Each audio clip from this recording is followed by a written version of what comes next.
ठिकाणी आम्ही एवढ्या असणाऱ्या कोरोनाच्या काळामध्ये एवढे अहोरात्र प्रयत्न केले, अहोरात्र काम केलं. तिथं कोणी येत नव्हतं, तिथं आम्ही पॉझिटिव्ह पेशंटमध्ये काम केलं आणि आम्हाला 3 महिन्यानंतर काढून टाकण्याची भाषा करताय.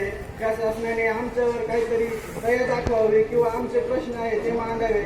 आम्ही आमच्या घरच्यांना सर्वांना एवढ्या कोरोनाच्या काळामध्ये काम केलंय. त्या ठिकाणी आमच्या काही मागण्या आहेत त्या मान्य कराव्या. आम्हाला 3 महिने न करता कायमस्वरूपी काम द्यावं. 11 महिन्याचे करार पद्धत आहे, तरी पण 11 महिने आम्हाला कायम करावे. दरवर्षी कॉन्ट्रॅक्ट असेल, कंत्राटी पद्धत असेल तरी ते रिन्यू करत राहाव्या. आम्हाला घरी न काढता या ठिकाणी एवढे दिवस आम्ही 3 महिने कोरोनाच्या काळामध्ये काम केलंय, ते आम्हाला काहीतरी मोबदला भेटावा व आम्हाला 21,000 रुपये, आता तर 20,000 देत आहे, पण 21,000 रुपये हे कायम करावं. कायम आम्हाला काम करण्यासाठी यावे.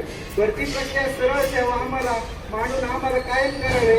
त्याच्यानंतर कोविड यांना प्रमाणपत्र प्रक्रियेमध्ये NHM मध्ये समाविष्ट करून घ्यावा. त्यामुळे आम्हाला 11 महिन्याचे कॉन्ट्रॅक्ट भेटेल, आम्हाला ते कायम रिन्यू राहत जाईल आणि त्या ठिकाणी आम्हाला कायमचा भत्ता भेटेल.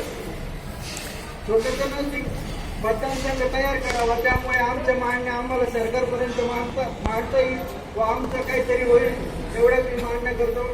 माझं भाषण संपवतो.